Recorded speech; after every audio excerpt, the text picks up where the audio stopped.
Hello, I'm Mark Haggarty, and I'm a trustee here in Moraine Township in northern Illinois, just north of the city of Chicago.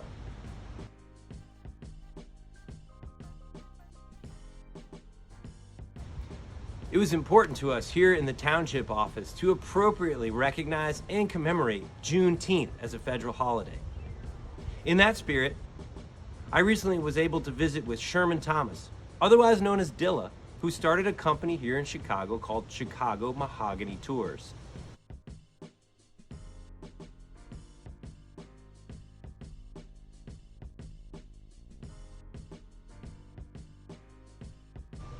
I recently had the opportunity to meet up with Dilla in the Bronzeville neighborhood of Chicago for a fascinating tour. More on that in a little while. I'll be able to give you just a sampling of some of the things that I saw and learned on that tour. But first, thought it was appropriate for Dilla to explain to all of us again the significance of Juneteenth, its origin story, and why it's so important that we recognize it today as a federal holiday. So let's start there. Yo, what's up? My name is Shermann Dilla Thomas. Most people call me Dilla. I'm a Chicago urban historian. Today I'm speaking to you about a very awesome and American holiday, Juneteenth. Juneteenth is celebrated on June 19th of every year. It's in honor of Americans being notified that chattel slavery had ended on June 19th, 1865. It occurred in Galveston, Texas. Despite the fact that in 1863, the Emancipation Proclamation freed enslaved Americans in the South, individuals in Texas were not notified for a number of different reasons.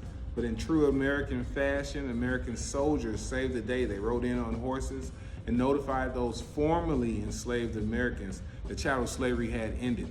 That very next year, June 19, 1866, in Galveston, Texas, African Americans celebrated their freedom, and we've been celebrating that American holiday ever since. Dilla has seemingly infinite knowledge about the Chicagoland area and all of its neighborhoods. It's made him highly sought after for things like the Today Show, and certainly across all social media platforms where he got his start and has a huge following.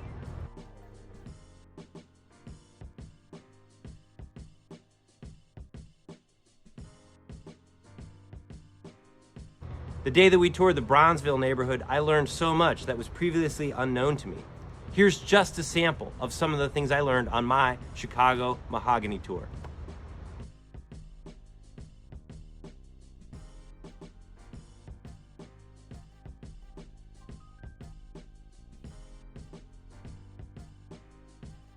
The Chicago Defender newspaper was made very close to here. It was printed right on 26 in Michigan, and he lived among the people. So if you needed a job in printing or you were interested in journalism, you could ask the #1 black journalist in the country what you needed to do and for some advice. So also it shows that there was indeed black wealth. It was a very palatial home.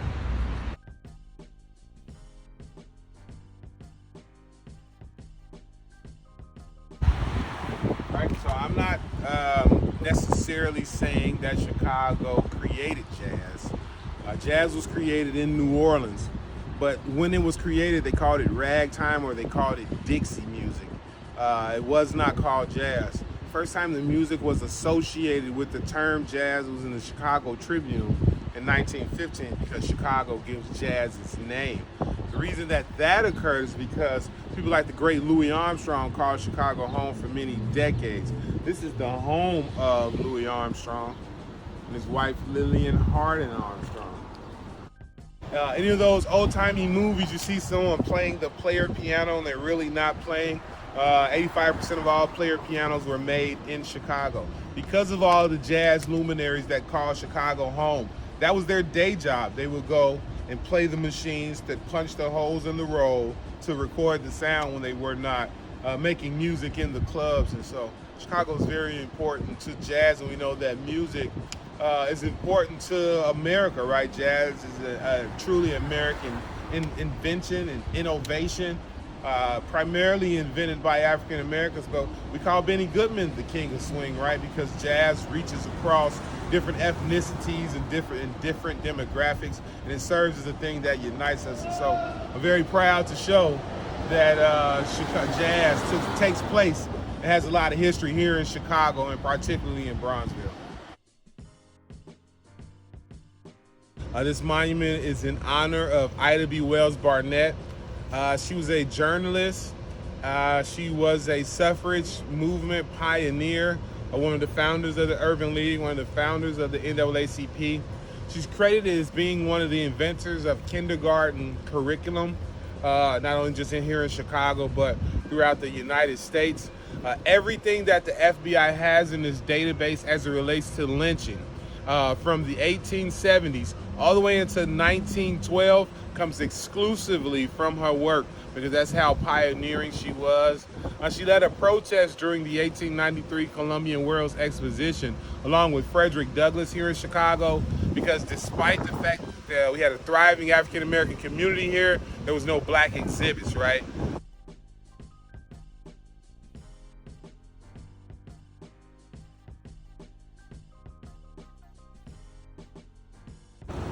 So we are in front of the childhood home of the Marx Brothers of silent movie fame. That is because this neighborhood was formerly German Jewish.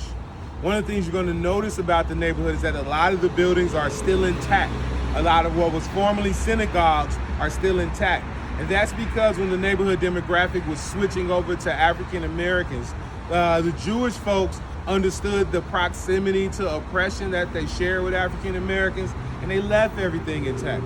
There are horror stories about white flight when other ethnic groups sold their homes to African Americans. Sometimes they would price gouge. Sometimes they rip out all the copper at the last second and then sell the home to the African American family.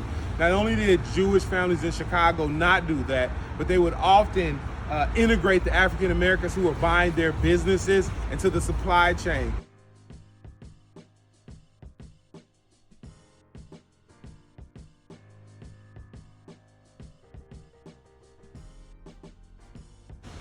Dilla also shared with me some facts you might not know about the North Shore of Chicago as well. Let's have a listen. So as I understand it, Moraine Township is located in the North Shore. And the North Shore, or the North Shore of Chicagoland, as we call it, certainly has a lot of African American history associated with it. I'm thinking about the town of Evanston, founded by John Evans, who's also one of the founders of Northwestern. Very early and progressive to educating African Americans. He was very pivotal in educating an African American by the name of Earl B. Dickerson, who was one of the first to graduate from Northwestern's Lab High School, one of the first African Americans to do so. And he goes on to become one of the African American attorneys who reverses restrictive racial covenants in this country, which allows for awesome people like me to live in the North Shore, right? And then also I'm thinking about Fort Sheridan. Throughout the Army's history, a lot of different forts and bases were very, sometimes racist and oppressive to the black soldiers, but not Fort Sheridan. They always did the best they could to train the soldiers that came through there. They always respected them like men, and so for those two reasons, I've always had a very fond love of the North Shore. To me, the experience I gained taking a Chicago Mahogany Tour and spending time with a local historian certainly qualifies as a community building effort, and I would encourage you to look up Dilla and his tours and book one for yourselves. It was a fascinating experience. But don't take that word or that invitation just from me. Here's the man himself. So I would love for the folks of Moraine Township, as well as all the good people in the North Shore, to come on down to Chicago and take a Chicago Mahogany Tour. My company, Chicago Mahogany, we highlight all the good and awesome things about Chicago. I'm a firm believer that everything amazing about America either comes from Chicagoland or was made better by Chicagoland. So we'll see the home of the Marx Brothers of silent movie fame and how they go on and make Hollywood what it is today. We'll see the birthplace of Black History Month. We'll go by Robert Abbott's home. We'll see the former site of the Regal Theater, which is where the Jackson 5 was discovered. But we'll also see a monument dedicated to the Great Migration that kind of highlights all that African Americans went through just to make it to Chicago in the North, which was a land of opportunity. My father taught me that a rising tide raises all ships. And so the more we highlight the neighborhoods on the south and west side to lift them up, the more the city and the surrounding areas will be lifted up, and the happier we'll be. So if you're interested in learning why we are more united and connected through our history than we are divided, please come take a Chicago Mahogany Tour. Thanks for spending a little bit of time with us today. I do appreciate it. And I want to thank Dilla for taking me on a tour of the Bronzeville neighborhood and sharing a little bit more about his business with me. I hope that today's video will encourage you to look more deeply into the history of the area around us and recognize the importance of celebrating our diversity, our history, as a way of informing where it is that we're going in the world. Thank you so much, and if you'd like to learn more about the work of the township, please visit morainetownship.org. Take care.